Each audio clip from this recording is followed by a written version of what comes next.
Uma boa tarde a todos. Muito obrigada pela presença de vocês aqui no Instituto de Estudos Avançados, presentes convidados e também o pessoal que está nos acompanhando pela internet. Nós estamos ao vivo em iea.usp.br/ao vivo, tá certo? Estamos gravando também este evento. As perguntas deverão ser feitas ao microfone e a pessoa deverá se identificar. Então já estou aproveitando e dando os recadinhos iniciais, né?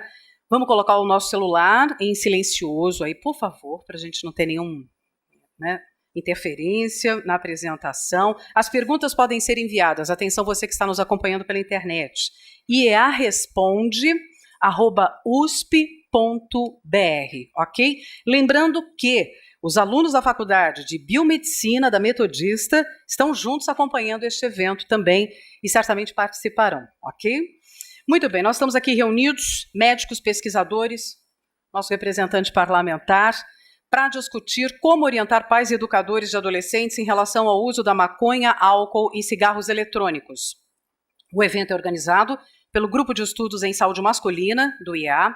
Os especialistas vão esclarecer o mecanismo da ação dessas substâncias na saúde dos adolescentes e adultos jovens. Foram convidados os senadores Davi Alcolumbre, presidente da Casa, que por uma questão de compromisso, tivemos uma audiência até, uma sessão plenária até a madrugada, não pôde comparecer, está aqui representando o Senado e a Comissão de Saúde do Senado, o senador Lucas Barreto. Muito obrigada, senador, por sua presença, para discutir estratégias de prevenção e formulação de políticas públicas para a temática. Muito bem, os organizadores, para eles, as práticas e políticas de educação, esse é um ponto importante, que enfocam a saúde do adolescente e do jovem adulto, são tão importantes quanto as preocupações com a formação intelectual e com os resultados acadêmicos. Os nossos especialistas, doutor Jorge Halak, especialista em andrologia, coordenador do grupo de pesquisa que organiza esse encontro.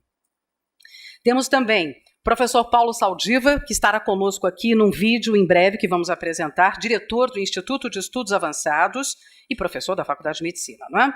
Teremos também Elaine Frade Costa, professora da Faculdade de Medicina, Sandra Farsky, da Faculdade de Ciências Farmacêuticas da USP, Zila Sanches, que é professora da Unifesp, a Escola Paulista de Medicina, e também os debatedores e convidados. Érica Siu, coordenadora do Centro de Informações sobre Álcool e Saúde, pesquisadora também do Núcleo de Saúde, então estará participando aqui com a gente também, e o doutor Maurício Castro de Souza Lima, que é doutor pelo Departamento de Pediatria da Faculdade de Medicina da USP, é ebiatra, dará uma importante contribuição também aqui para o debate. E nós vamos começar com a apresentação. Um recado do professor Paulo Saldiva, são 3 minutos em que nós damos aí início aos trabalhos. Vamos ouvir? Olá, senhoras, senhores, amigas, amigos. É com muito prazer que eu dirijo essas palavras na abertura do evento sobre saúde masculina do Instituto de Estudos Avançados da USP. Inicialmente eu peço desculpas por não estar presente, pois na vida, mas não por desinteresse. O estudo da saúde masculina representa ainda um vazio significativo em relação às demais políticas. Isso em parte se deve à própria atitude masculina em relação à sua saúde. Em geral, somos mais desleixados. Existe um sentimento, por vezes, de onipotência, por que não dizer descaso, com a nossa saúde, como se pudéssemos controlar o que se passa no nosso organismo. Os aspectos da saúde masculina vão além daqueles reprodutivos. Os homens morrem antes por doenças cardiovasculares, quando tendem a descobrir tumores mais tarde, consequentemente em estadio mais avançado, e estão mais sujeitos também a traumas devido ao seu próprio comportamento e papel social que se impõe. Estudar, então, a saúde do homem e os efeitos tanto do modo de vida, da organização social, do uso de drogas ilícitas, consumo excessivo de álcool. Os homens também tendem a fumar um pouco mais, são aqueles que mais morrem devido a acidentes por causa de externos e assassinatos. Ele pressupõe um desafio enorme que não cabe numa unidade só. A saúde masculina ela vai além da saúde e passa por valores antropológicos, culturais, sociais e, por que não dizer, também econômicos. São os homens hoje que ficam trabalhando nesse novo regime de trabalho precário, entregando comida, pedalando no meio do trânsito, dirigindo carros para complementar o orçamento seu e da sua família. São os homens, consequentemente, que também terão um pouco menos tempo para cuidar de si mesmos. Bom, enfim, o que pesa em que os homens tendem a não reconhecer, a nossa saúde é mais frágil. E, portanto, trazer esse assunto para o Instituto de Estudos Avançados foi uma iniciativa muito bem-vinda e cumprimento o professor Jorge Halac por essa iniciativa. Eu espero que vocês gostem e que, principalmente, desse encontro surjam medidas ou proposições concretas, sugestões criativas, para que a gente possa preencher essa lacuna do atendimento à saúde das pessoas. Um abraço e muito obrigado pela presença aqui no Instituto de Estudos Avançados da USP. Tudo de bom para vocês. Muito bem, agora as considerações iniciais com o professor Jorge Halac, antes do início, das exposições aqui dos nossos especialistas.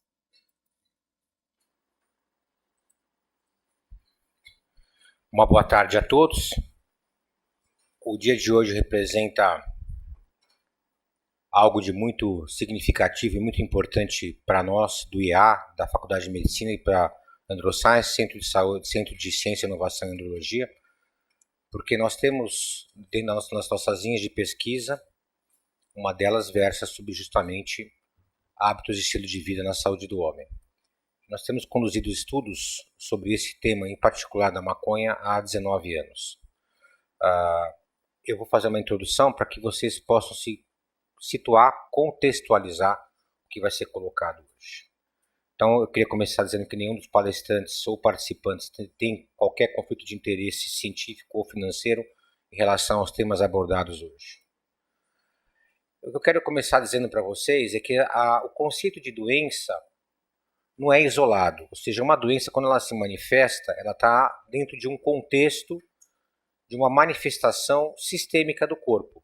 E nós temos em saúde do homem alguns biomarcadores que vão dizer se aquele organismo está com boa saúde ou não. E são dois biomarcadores muito evidentes no homem.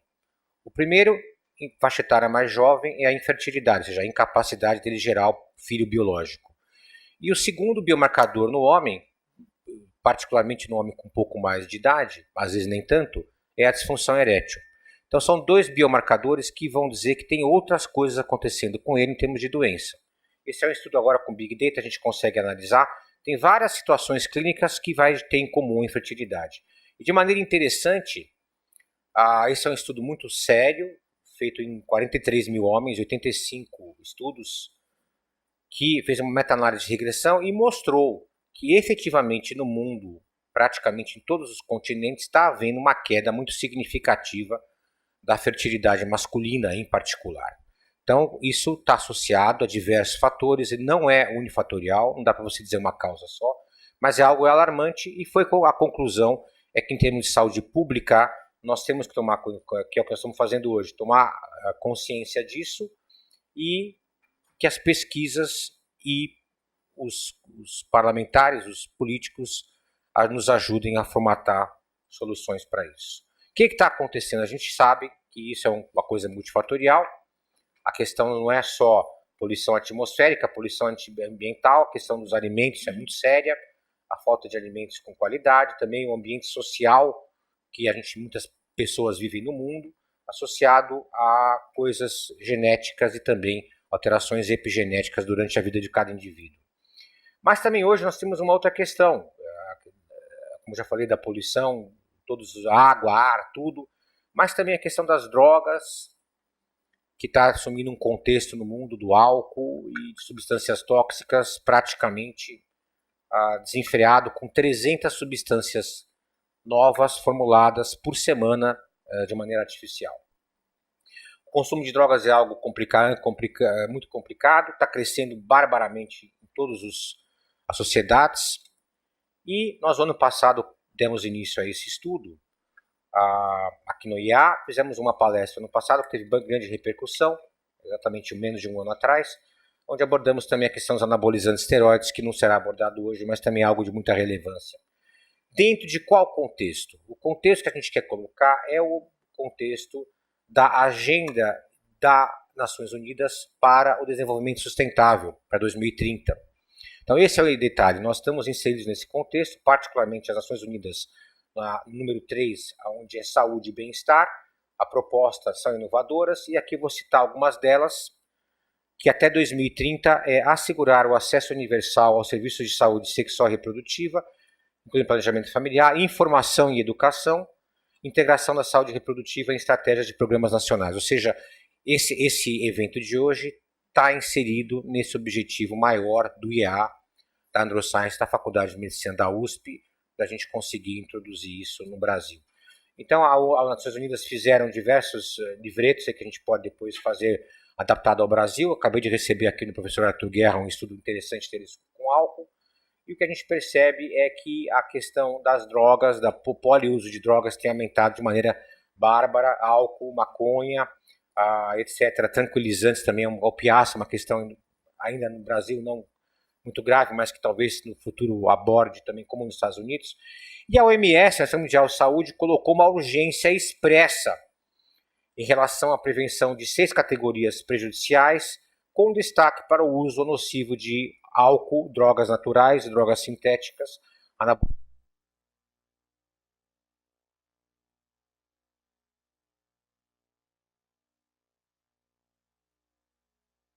causa da saúde do adolescente como área de meio ambiente escolar. Ou seja, esse evento exatamente aborda a questão científica e a questão política disso, com a presença do senador Lucas Barreto e também a presença virtual do presidente Davi Alcolumbre, porque nós vamos fazer essa inserção da ciência no ambiente político. E dentro desse contexto, o nosso projeto no IEA, que foi aprovado, é do feto ao homem adulto, uma abordagem cultural, comportamental, biológica, médica e ambiental. Ou seja, isso se insere nesse contexto todo, e o propósito central nosso é criar um modelo de saúde testado e validado com foco no entendimento da interação de diversos fatores biológicos, intrínsecos e extrínsecos, ou seja, do próprio indivíduo e do meio que ele vive, com o entendimento que há uma correlação dos mecanismos de doença e a sua manifestação clínica. Não dá mais para a gente abordar uma doença, o cara é diabético, mas ele não é só diabético, ele é diabético, ele é sedentário, ele não faz ginástica, ele tem cardiopatia, ele tem obesidade, ele fuma, ele usa álcool, ou não. Então essas variáveis, ele mora no ambiente poluído ou não, ele mora dentro de São Paulo, na região pior da cidade, ou ele mora no lugar do interior de São Paulo e não tem tanta... Tudo isso no contexto dele tem que ser colocado para saber como é que aquilo vai se manifestar. Então a andrologia moderna, essa é uma definição minha, ela tem uma mudança de visão estática da doença para uma visão dinâmica de interação dos sistemas biológicos. Então, nesse contexto que esse evento está sendo feito hoje, para que haja uma interação disso tudo com foco na disfunção orgânica, mas também em prevenção. Então, a andrologia, ela estuda isso tudo e ela tenta fazer uma prevenção desses eventos. Em questão dos adolescentes, nós conduzimos junto na Androscience, com a ajuda da Andréa Carvalho, que está aqui, um levantamento do Brasil todo, e vimos que a população de adolescentes, inclusive agora ela me mostrou um estudo do Lancet, que mudou o conceito de adolescente para até 24 anos de idade. Então no Brasil tem um problema sério, porque O Estatuto da Criança e Adolescente considera adolescente até 18 anos de idade incompleto, e no censo demográfico do IBGE vai até 19 anos. E agora mudou para 24 anos. Ou seja, só aí já existe uma necessidade urgente de mudar esse conceito, ou pelo menos discutir esse conceito, que muda barbaramente o enfoque com que essa população vai ser abordada. O que nós levantamos também é que os números, por exemplo, de crianças até o 9º ano escolar que ingeriram bebida alcoólica, Minas Gerais 57%, Espírito Santo 56%, ou seja, ao redor de 55% das crianças no 9º ano escolar já experimentaram bebida alcoólica. Drogas ilícitas ao redor de 9 a 10%. Vejam que consumo de legumes, isso menos 50%. Atividade física ao redor de 20%. E que faltaram na escola por motivos da própria saúde ao redor de 50%. Ou seja, esses números são importantes porque eles mostram que a questão do álcool e das drogas transbordou para o ambiente escolar. Nós fizemos um projeto inicial no Colégio Visconde de Porto Seguro e fizemos várias palestras lá, que foi em 2017, no final do ano, para ter um projeto piloto, foi um sucesso.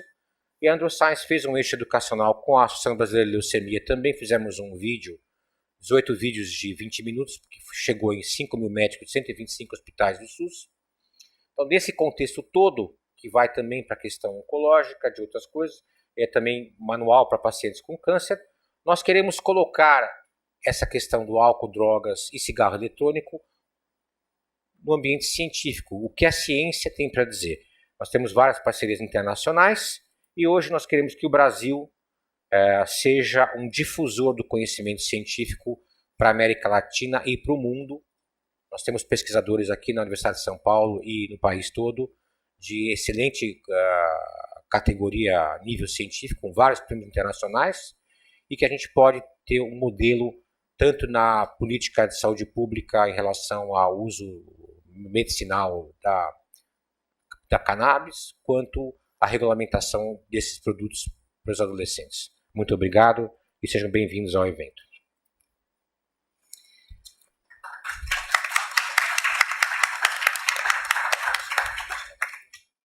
Vamos começar com as exposições dos nossos especialistas. Professora Zila Sanches vai falar sobre álcool.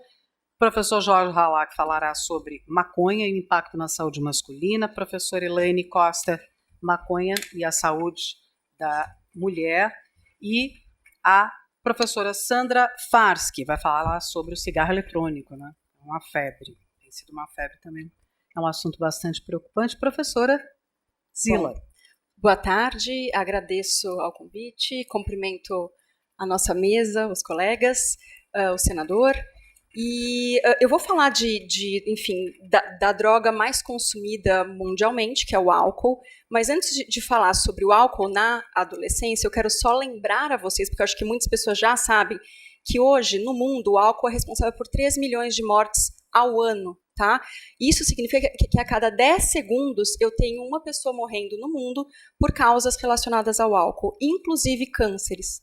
Então, alguns anos atrás, nós achávamos que as mortes por álcool se restringiam às mortes por acidente de trânsito ou por violência, que isso já é gravíssimo, mas achávamos que era só isso, mas hoje nós temos cada dia mais clareza que nós temos diversas complicações, inclusive cânceres, que são causados, realmente eles são causados pelo álcool. No Brasil, nós temos um aumento de mortalidade nos últimos anos, especialmente entre os mais velhos, por causas associadas ao consumo de álcool. Ou seja, o álcool é um assunto que tem que ser tratado, pois a nossa população está morrendo pelo excesso de consumo de álcool. Tá? Em termos de adolescente, e daqui para frente eu vou falar sobre os adolescentes, o último levantamento do Ministério da Saúde, que é um levantamento que é feito em todas as capitais brasileiras, chama-se PENSE, né? Ele atinge os adolescentes de 9º ano. O que esse levantamento identificou no ano de 2015? Que 21% dos adolescentes do 9º ano haviam se embriagado no mês da pesquisa. Ou seja, são 20% dos nossos adolescentes de 9º ano que estão se expondo a um risco extremamente desnecessário. Tá? E esse risco ele tem a ver com diversas questões que eu já vou mostrar para vocês, especialmente vinculadas a políticas públicas, mas eu tenho que lembrar também que hoje o álcool ele é o principal fator de risco para a morte precoce para os jovens no Brasil. Tá? Então, o álcool ele está associado a diversas mortes precoces. Mas olha que interessante, no Brasil nós temos algumas leis, sim, importantes para álcool, como, por exemplo, a questão do controle de venda para menores de idade. No entanto, a nossa população, a nossa opinião pública não leva isso a sério. Nós não temos fiscalização disso e, mais do que isso, a própria população não percebe que o álcool é a droga mais consumida. Não sei se vocês viram no slide anterior, mas a maconha, que é a droga que as pessoas, né, os pais falam, ai, meu filho, e se ele usar maconha? E se ele usar crack? Não, veja, a maior chance de o seu filho ter um problema com algum tipo de droga é com o álcool, né? A maconha é um problema? É claro que é, mas em termos populacionais, a gente tem que se preocupar mais em ações frente ao álcool. Aqui nós temos 2 imagens de Facebook, para vocês terem uma ideia, imagens brasileiras de crianças consumindo álcool, ou seja, os pais não têm o menor pudor em divulgar isso, né? Apesar de ser algo ilegal, eles estarem, inclusive hoje, com punições que inclusive são penas de privação de liberdade para os pais que dão álcool aos seus filhos menores de idade. E uma coisa, um padrão de consumo de álcool que eu acho importante que vocês conheçam é o padrão que a gente chama de binge drinking, que é um beber excessivo, também conhecido como beber pesado episódico. Ele é estabelecido como 5 doses para homens ou 4 doses para mulheres em uma única ocasião. Essa é a principal definição. E ele hoje é o preditor mais robusto de quando ele ocorre na adolescência, ele é o preditor mais robusto de dependência na idade adulta. Então, a gente tem que identificar binge drinking no adolescente, trabalhar para reduzir esse binge drinking, para lá na frente a gente desonerar o sistema de saúde com os dependentes de álcool. Tá? O que esse binge drinking faz? Ele basicamente compromete o julgamento do adolescente, ou até do adulto, é claro, mas principalmente do adolescente, porque existe um processo de formação neuronal ainda nessa fase, e com esse comprometimento do julgamento, você tem maiores chances de acidentes dos diversos tipos, transgressões de lei, abuso sexual, tanto como vítima como agressor, e intoxicação, inclusive intoxicação fatal ou intoxicação que pressupõe uma hospitalização. E hoje o binge drinking é o principal padrão de consumo de álcool do adolescente. Então, o adolescente que bebe, ele não bebe uma dose. Ele não bebe uma dose no final de semana. O adolescente que bebe, ele bebe no final de semana, mas ele bebe 5 doses ou mais. Tá? Um estudo nacional nosso demonstrou basicamente que nós temos entre os estudantes do ensino médio, 30% deles do ensino médio com menos de 18 anos praticando binge drinking. Esses binge drinks acontecem aos finais de semana, especialmente em bares e baladas. Detalhe, bares e baladas em que eles não poderiam estar entrando, e eles estão. Eles também praticam esse binge drink durante o esquenta, e este binge drinking, de acordo com um estudo bem grande que nós fizemos em baladas na cidade de São Paulo, ele é o responsável pela maior parte dos efeitos adversos dentro da balada, como na saída, seja abuso sexual, seja beber e dirigir, seja se envolver em brigas. Então, esse binge drinking ele é o padrão que a gente tem que considerar. Para vocês terem uma ideia, por que é tão fácil um adolescente beber no Brasil? Porque simplesmente ele consegue comprar e os preços são totalmente irrisórios e as bebidas são feitas com cara de adolescente. Para vocês terem uma ideia, aqui tem uma vodka a R$3, uma vodka com a base de chá e diversos sabores. Mais embaixo vocês veem uma pinga de manga. O corote, hoje sendo vendido basicamente a R$1. A balalaica hoje, basicamente, não sei se vocês sabem, mas os adolescentes eles utilizam os aplicativos de comida, por exemplo, iFood, Uber Eats, para comprar álcool. Essas bebidas custam cerca de R$11 um litro. E eles, basicamente, digamos que a indústria do álcool ela tem feito um grande desfavor, porque ela tem focado os seus novos produtos têm cara de adolescente, tem sabor de blueberry, de maracujá, para exatamente estimular o paladar do adolescente, não é para estimular o paladar do adulto. E esta mesma indústria diz que tenta reduzir o consumo entre os adolescentes, porém, é ela que está lá, firme e forte, fazendo seus novos produtos infantis. Tá? Além disso, a gente tem que contar para vocês também que nós não temos regulação em relação a perfil de venda, a promoções. Então, um dos padrões mais comuns de venda de álcool no Brasil, especialmente em São Paulo, são os padrões de open bar. Esses open bar, eles são um estímulo à intoxicação alcoólica, para vocês verem aqui nos folders, nos flyers. Basicamente, o nome das festas são nomes que já fazem uma apologia à intoxicação. Então, amnésia, o rapaz ali desmaiado, Med derruba, sem limites. Ou seja, como se a propaganda é venha, beba até cair, e isso é divertido. Há R$20 para mulheres, R$30 para homem, não há alimento na maior parte dessas festas, então a gente não consegue pensar em redução de danos. Muitas vezes a água não está incluída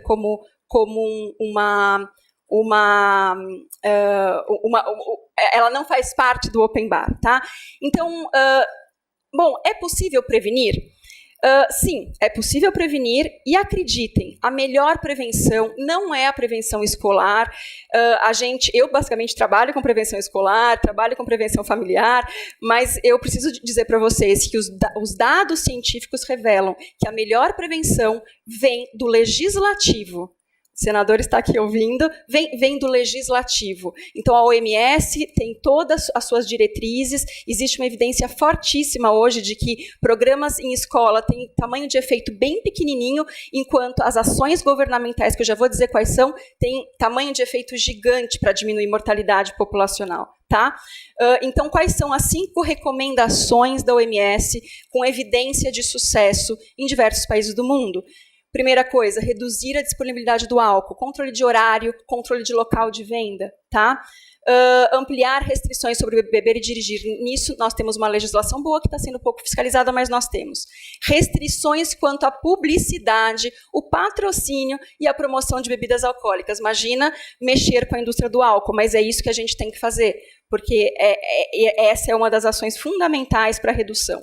Aumento de preços, tá? E facilitação ao acesso ao diagnóstico e intervenções breves. O que falta no Brasil? Esses vermelhinhos. Então, nós não temos nenhuma política de taxação, de preço mínimo, de controle de promoções. Então, é isso. A gente consegue comprar em uma festa open bar, paga R$20 e bebe até cair.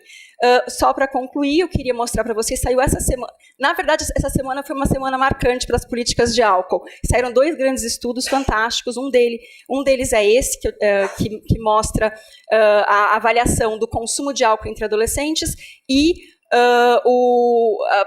a associação entre o consumo de álcool entre adolescentes e as políticas públicas de diversos países, fazendo uma junção de bancos de dados com 277 mil adolescentes no mundo, 84 países. O que se identificou? Que a gente consegue diminuir o consumo e os efeitos nocivos do beber excessivo de álcool quando a gente diminui a disponibilidade, reduz o marketing e trabalha com políticas de preço.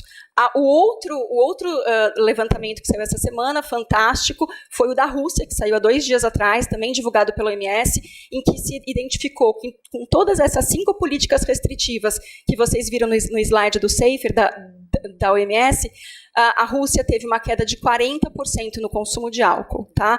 Então, é um país de referência hoje, e a gente está fazendo o quê como país? Nada. A gente está engatinhando, e o que nós temos que fazer como sociedade é buscar uma alteração no poder legislativo. Obrigada.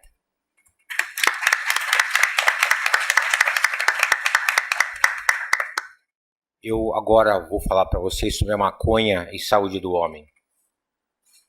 Em relação à maconha, eu tenho algo para começar dizendo que é uma frase de Hipócrates, que fala: antes de curar alguém, pergunta-lhe se está disposto a desistir das coisas que o fizeram adoecer. Isso no usuário de maconha é muito significativo, porque o nosso estudo de 19 anos mostrou claramente que para cada 4,25 homens que a gente tentou estudar, somente um participou do estudo.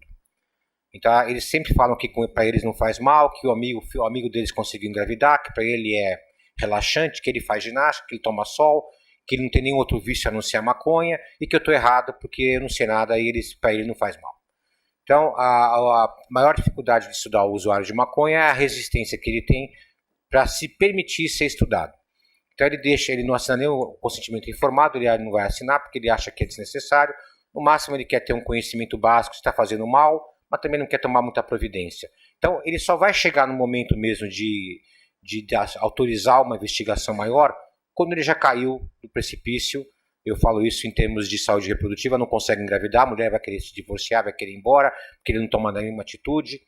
Então, eu discordo um pouquinho quando falam que a maconha não causa dependência, porque quer ver o indivíduo em pânico é falar para ele parar de usar maconha.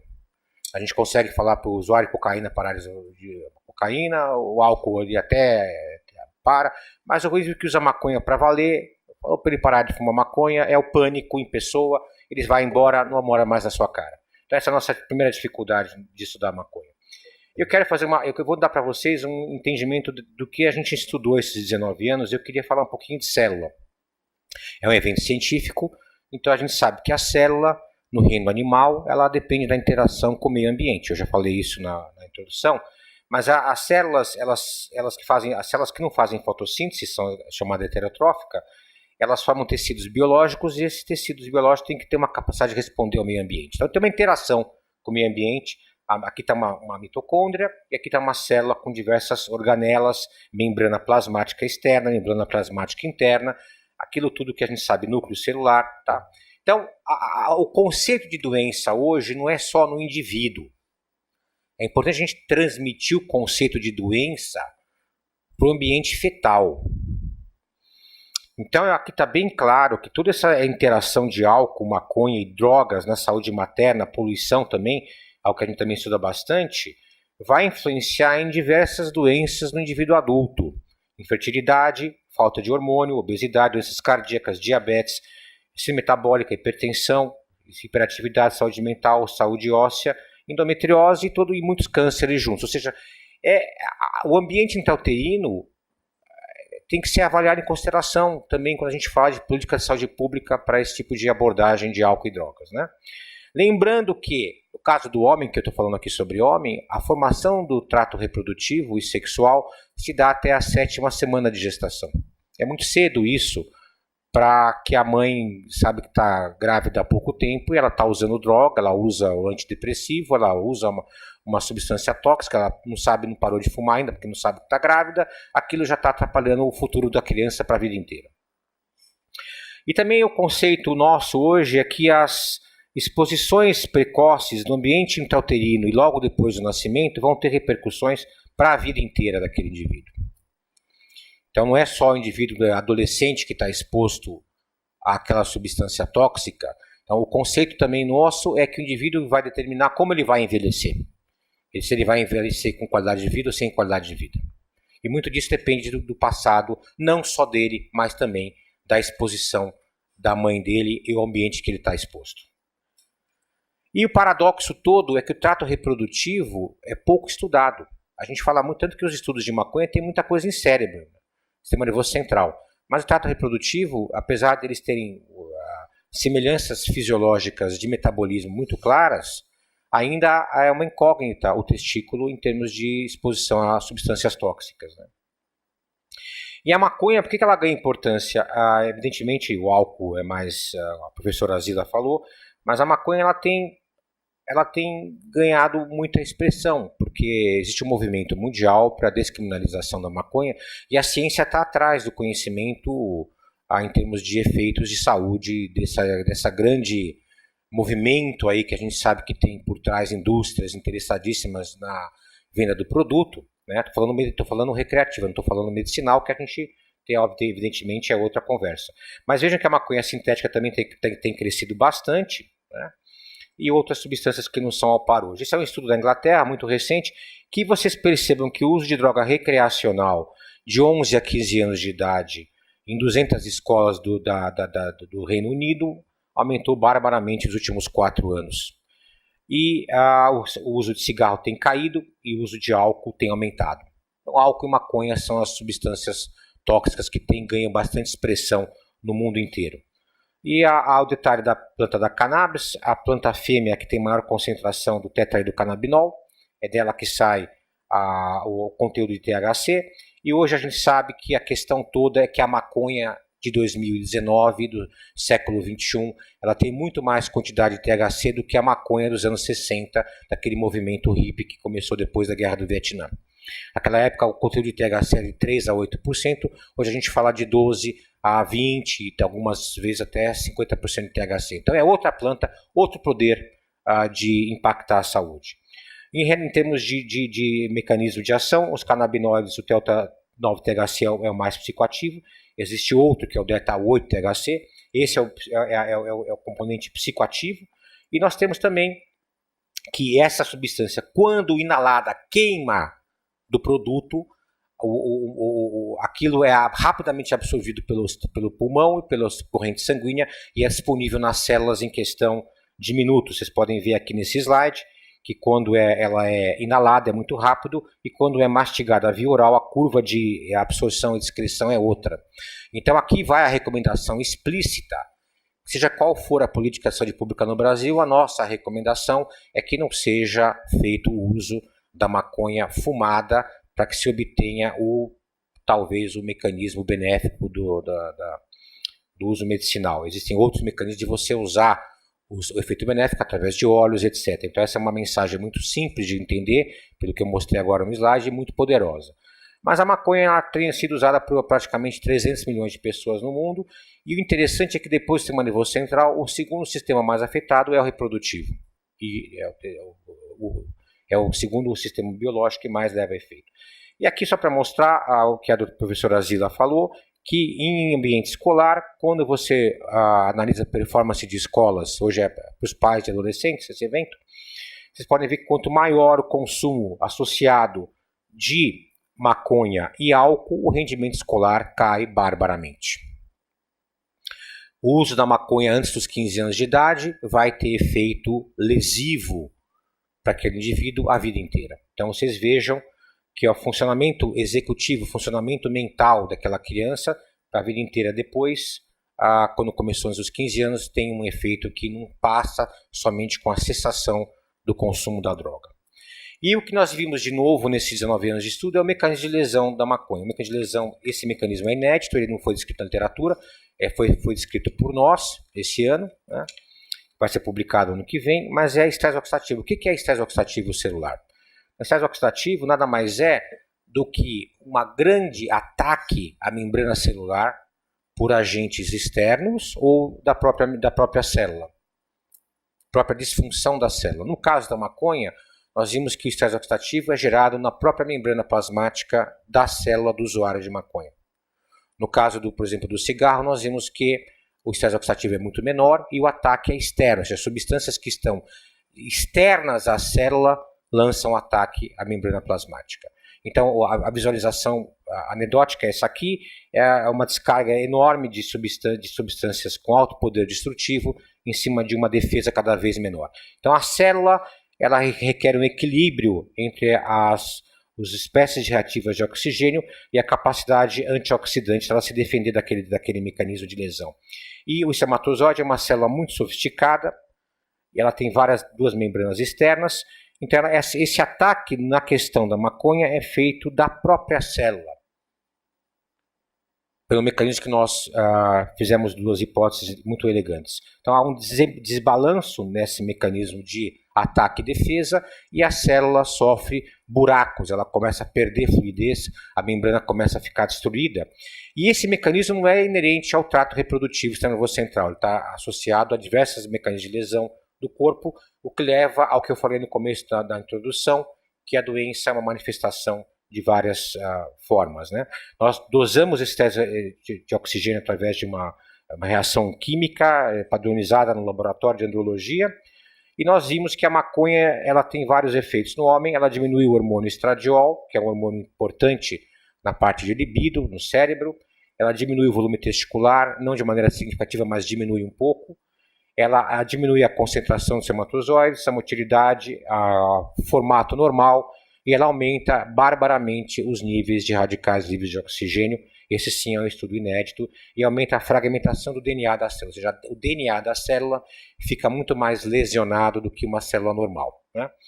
Então, nosso estudo de 19 anos, estudando mais de 1.000 pacientes, mostrou que a maconha ela é muito mais deletéria, muito mais maléfica do que o tabaco como causa de disfunção espermática e testicular. Ela produz 20 vezes, na verdade até mais que isso, radical livre de oxigênio intracelular do que o tabaco, que a maioria é extracelular. E o grupo de maconha tem qualidade seminal semelhante ao de pacientes com infertilidade masculina estabelecida, sendo que os níveis de radicais livres de DNA fragmentação é muito maior também. E que também as pessoas fazem espermograma simples, é um teste muito superficial, não é suficiente para diagnosticar se aquele indivíduo é fértil ou não. Esse é só para ilustrar, esse é um espermatozoide normal de microscopia eletrônica, e aqui à direita é um espermatozoide de um usuário de maconha, não precisa nem ser especialista para ver que a célula tem alterações importantes da maconha. Aqui um outro exemplo de paciente usuário de maconha, vocês percebem que isso aqui nem de longe parece um espermatozoide, ou seja, o grau de lesão na célula é muito significativo. Isso é importante porque é algo novo que nós temos que alertar a população. O testículo, assim como o cérebro, está em formação dos 12, 13 anos até os 22 anos de idade. Então, até os 22 anos de idade, o cérebro e o testículo vão se formar, e nessa fase é muito importante que ele não seja exposto a substâncias tóxicas dessa magnitude.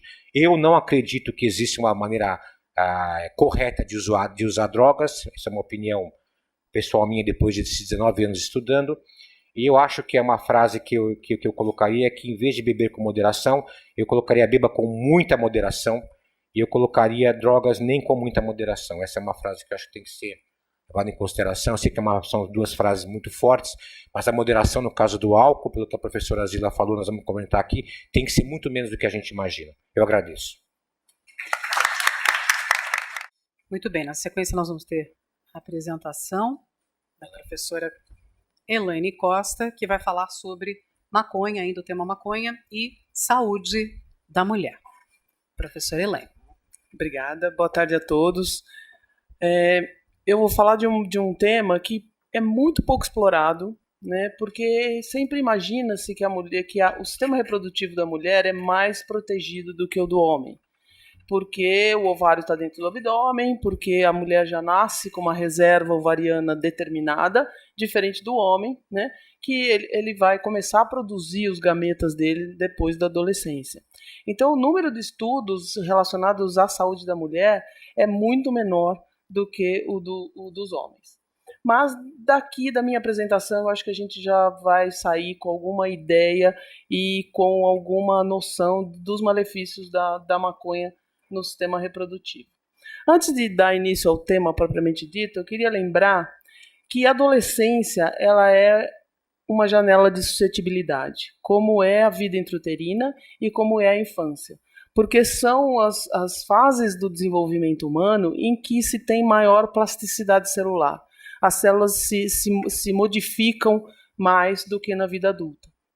E, além disso, ela constitui um período de maturação psicológica, né, que implica em várias importantes transformações além das celulares. Então, eu diria que nessa fase há uma definição dos papéis sexuais de ser homem e mulher e uma apropriação dos valores masculinos e femininos, identidade de gênero, papel de gênero e orientação sexual.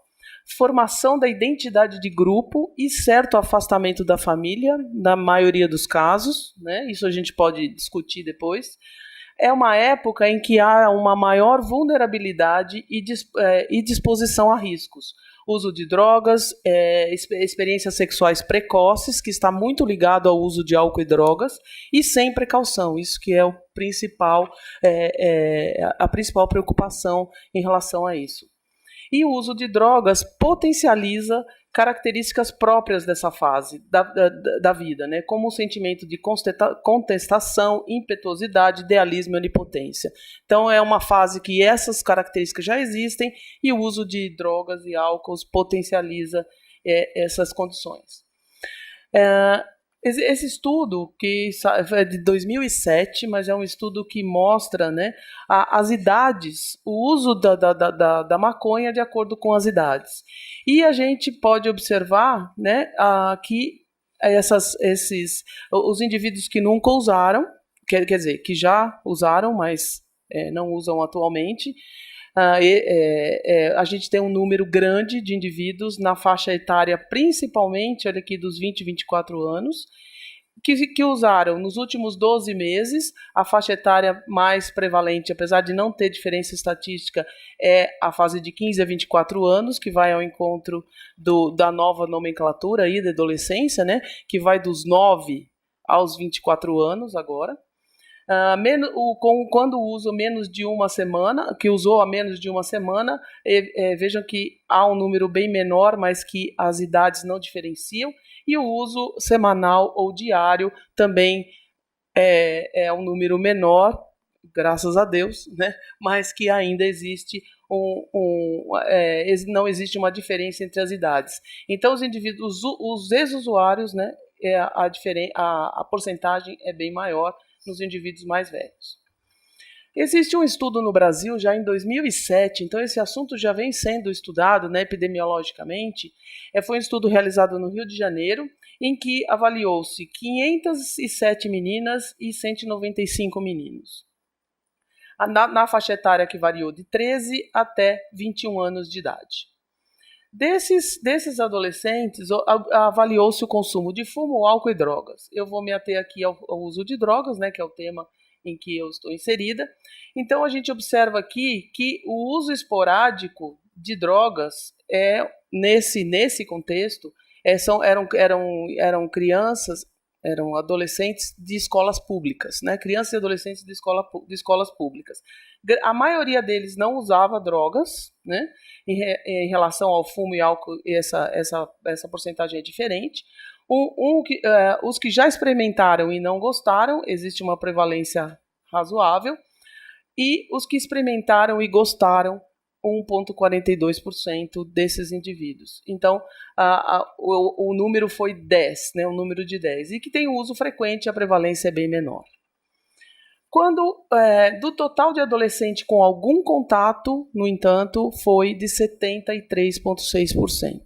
Então, apesar de não estarem em uso contínuo, já tiveram algum contato com a droga. Em relação às drogas que foram analisadas, a gente observa que a mais frequente usada foi a maconha, né, em relação às outras. Outros inalantes, o lança-perfume, foram os 3 mais utilizados. E a maconha ganhou de longe dessas outras drogas. O IBGE, em 2015, né, também mostrou que o consumo de álcool, drogas e, como eu disse no início, a prática de sexo sem preservativo vem aumentando com o passar dos anos. E por que eles colocam prática de sexo sem preservativo? Porque está relacionado com o uso de álcool e drogas. Então a gente observa que houve um aumento em todas essas condições, de 2012 para 2015, onde foi retirado o dado do IBGE. Em relação ao consumo ilícito de drogas, essa é uma tabela bastante poluída, mas o que eu quero salientar aqui é esses 2 quadros que estão em vermelho. Os escolares que consumiram drogas ilícitas nos últimos 30 dias anteriores à data do questionário. Então, se a gente observa aqui, 46,6 foi o total, e foi dividido em masculino e feminino. E a gente observa que essa diferença não é mais como era antigamente, né? Como foi falado no início, os homens usam mais álcool, mais drogas do que as mulheres. Isso está mudando. Nessas novas gerações, isso já está se igualando. E já tem estudos mostrando que as mulheres bebem mais do que os homens em relação ao álcool hoje em dia na adolescência. Então, aqui a gente observa que o total de masculino, então, é muito semelhante ao total de feminino. 46,5% 40,5% das meninas em porcentagem. E a maioria do uso foi nas dependências da escola. Em relação aos que consumiram nos últimos 30 dias, então esse foi drogas ilícitas, né? Nos últimos 30 dias. E aqui os que consumiram maconha nos últimos 30 dias. Foi a prevalência foi semelhante, indo ao encontro do que foi mostrado que a droga mais utilizada é a maconha. E quando se analisou masculino em relação ao feminino, também não houve diferença, e 54% foi nas dependências da escola. Então, eu acho que isso é uma informação importante que a gente tem que ter em mente quando for discutir em relação a políticas e outras questões.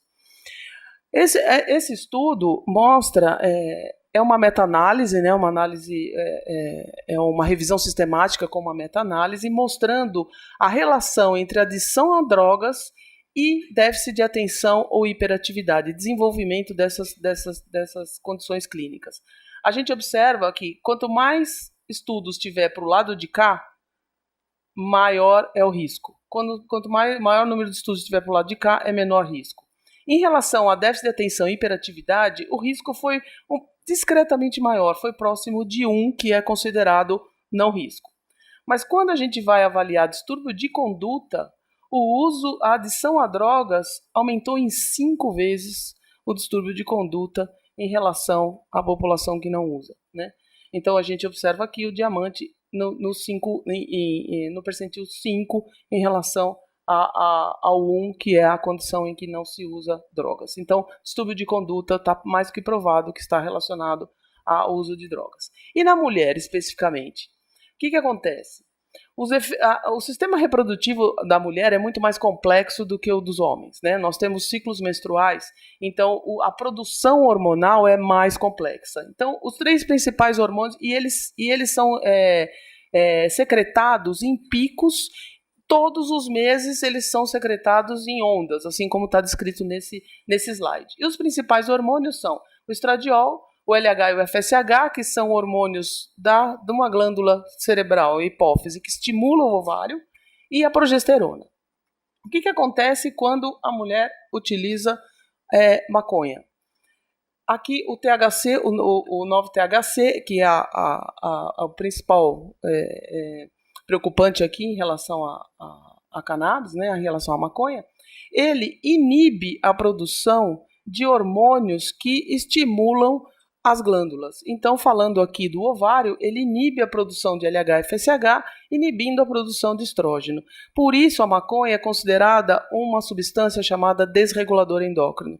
Hoje nós temos uma lista crescente de desregulador endócrino, que são todas as substâncias do meio ambiente que desregulam algum sistema endócrino. E essa lista está aumentando cada vez mais, existe na poluição atmosférica, existe no plástico, existe na maconha, existe em outras drogas, enfim, ela está distribuída ubiquamente no meio ambiente. Além disso, nós temos receptores aqui, identificado com a bolinha amarela e a bolinha azul, são receptores da cannabis. Nós temos naturalmente receptores da cannabis, e o ligante desses receptores é uma substância produzida no nosso organismo chamada anandamida. E o que acontece com o THC? O THC ele imita a anandamida, então ele se liga nos receptores. E aqui, onde há esses receptores? Nas trompas da mulher, aqui no endométrio, que é a camada que recobre o útero por dentro, e aqui no blastocisto, que é uma das primeiras células do desenvolvimento embrionário.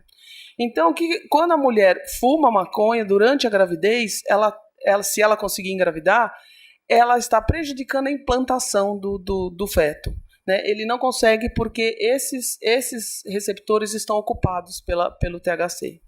Então, o índice de aborto nessas mulheres é maior, né? E o índice de insucesso na fertilização in vitro também é maior nas mulheres que usaram maconha, principalmente nas que usam durante o início da gravidez. E esse trabalho que saiu agora, em 2019, mostrando exatamente isso, né? O fumo da maconha e os desfechos da infertilidade e nas tecnologias de reprodução assistida. O que eles mostram, principalmente nesse trabalho? Que quando a mãe não é fumante, aqui, mãe fumante, não fumante, mãe fumante. Pai fumante e pai não fumante. Quando nós observamos que no grupo de mães não fumantes, mesmo que o pai seja usuário de maconha, a probabilidade de nascer vivo é muito maior. Quando a mãe é fumante de maconha, tanto faz se o pai ou for ou não fumante, a probabilidade de nascimento vivo é bem menor. Então, comprovando, né, essa hipótese que eu comentei anteriormente.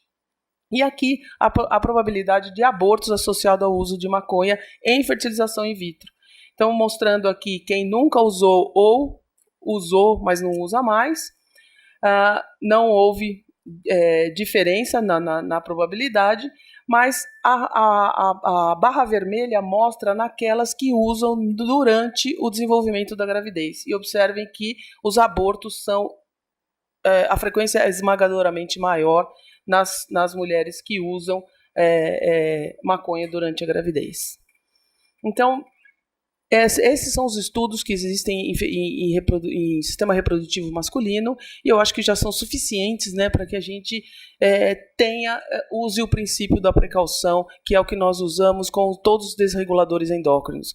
Você pode não ter uma comprovação científica de causa e efeito, são análises epidemiológicas, mas nós temos essa observação. Então, nós temos que minimizar a exposição dos nossos filhos ao risco do uso de álcool, drogas e anabolizantes. E eu gosto muito dessa frase em relação a esses desreguladores. A ausência de evidência não significa evidência de ausência. Então, a atenção aos nossos jovens é fundamental para a formação de um adulto saudável. E eu quero agradecer a atenção de todos e lembrar que existe o uso medicinal, e é isso que nós temos que discutir aqui, né? O uso recreativo e medicinal. Obrigada.